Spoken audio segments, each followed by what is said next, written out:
Salam dan bahagia Ibu Bapak Guru. Selamat datang di modul Memahami Assessment.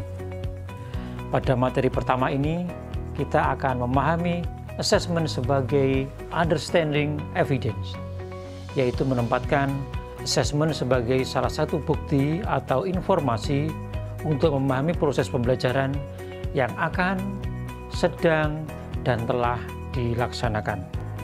Dalam materi ini, kita akan bersama-sama memahami makna assessment dalam fungsinya yang lebih berpihak kepada murid dan membantu murid mendapatkan pembelajaran yang bermakna, bukan sekedar laporan yang berisi angka dan hasil belajar saja.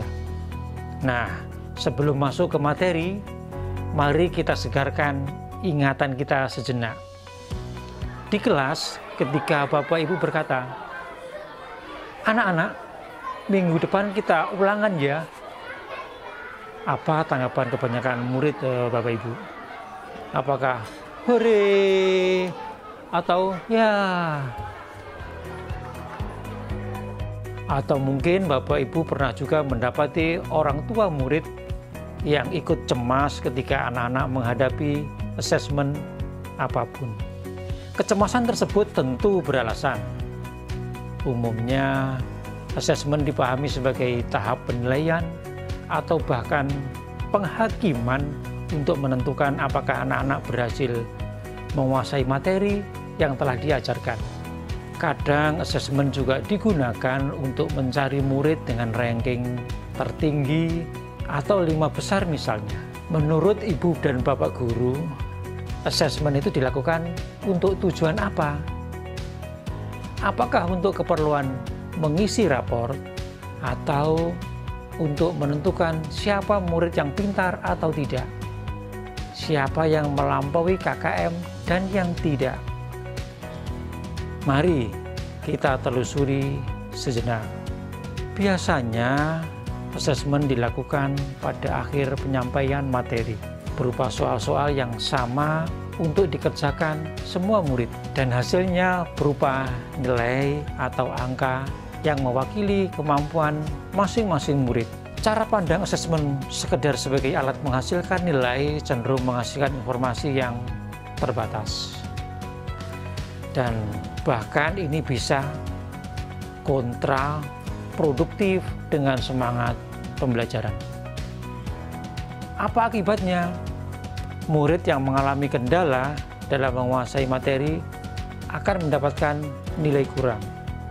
Pada saat yang sama, murid yang cenderung mahir akan mendapatkan nilai baik. Tetapi, nilai tersebut hanya sebatas mengukur level pengetahuan saja, tanpa memberi mereka peluang untuk meningkatkan pencapaian sesuai dengan kemampuan mereka. Tenang, Ibu Bapak.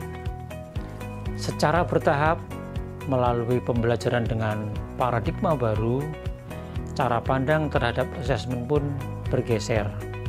Assessment tidak lagi sekedar menjadi tahap pelaporan dan penilaian kemampuan murid, tetapi dipandang sebagai proses pengumpulan dan pengolahan informasi untuk mengetahui kebutuhan belajar, perkembangan, dan pencapaian hasil belajar. Dengan demikian, salah satu tujuan utama assessment adalah memantau atau memonitor kualitas pembelajaran, dan assessment bisa dimanfaatkan sebagai umpan balik perbaikan pembelajaran.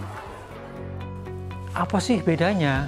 Karena memiliki fungsi memantau atau memonitor, assessment bertujuan untuk memahami posisi murid dalam rentang pembelajaran tertentu.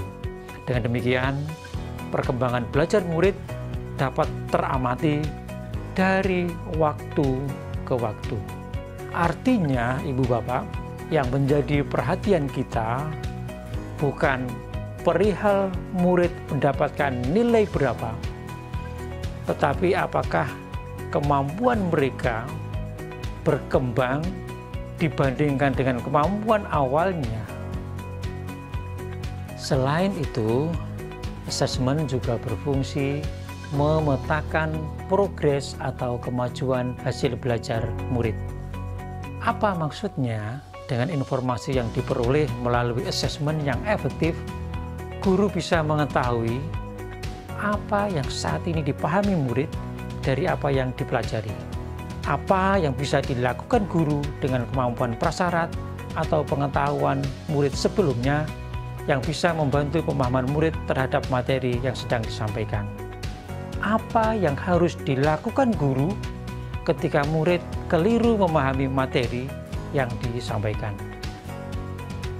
Kapan dan bagaimana guru bisa mulai penyampaian materi yang baru, dan dukungan apa yang diperlukan murid di kemudian hari agar pembelajaran lebih optimal. Dengan demikian, Ibu Bapak Guru, terlihatlah bahwa prinsip asesmen adalah sebagai berikut. 1. Asesmen adalah bagian tak terpisahkan dari proses pembelajaran. Peran asesmen adalah memfasilitasi pembelajaran dan menyediakan informasi yang utuh. Untuk apa? Untuk umpan balik bagi guru, murid, dan orang tua sebagai panduan dalam menentukan strategi pembelajaran selanjutnya. Fungsi kedua asesmen adalah asesmen dirancang dan dilakukan sesuai dengan fungsi umpan balik. Ibu Bapak Guru memiliki keleluasaan untuk menentukan teknik dan waktu pelaksanaan agar efektif mencapai tujuan pembelajaran. Fungsi yang ketiga, asesmen dirancang secara adil, proporsional, valid, dan dapat dipercaya atau reliable. Mengapa demikian? Agar asesmen dapat digunakan untuk menjelaskan kemajuan belajar dan menentukan keputusan tentang langkah selanjutnya yang akan diambil oleh ibu dan bapak guru. Yang keempat, asesmen merupakan laporan kemajuan belajar dan pencapaian murid bersifat sederhana dan informatif. Yang kelima, hasil asesmen digunakan oleh murid, guru, tenaga kependidikan, dan orang tua sebagai bahan refleksi untuk meningkatkan mutu pembelajaran. Wah, ternyata asesmen bukan hanya ditujukan untuk mengevaluasi murid ya, Ibu Bapak Guru. Asesmen juga berguna bagi guru untuk mengevaluasi diri, khususnya cara dalam mengelola pembelajaran, dan pada gilirannya untuk meningkatkan mutu pembelajaran.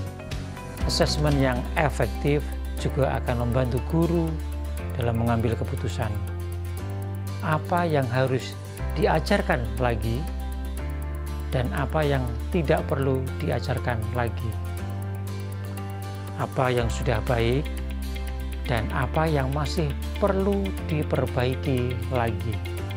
Nah, Ibu Bapak Guru, bagaimana pandangan Ibu Bapak Guru tentang asesmen setelah menyimak materi ini? Sampai jumpa pada materi berikutnya. Ibu dan Bapak Guru hebat.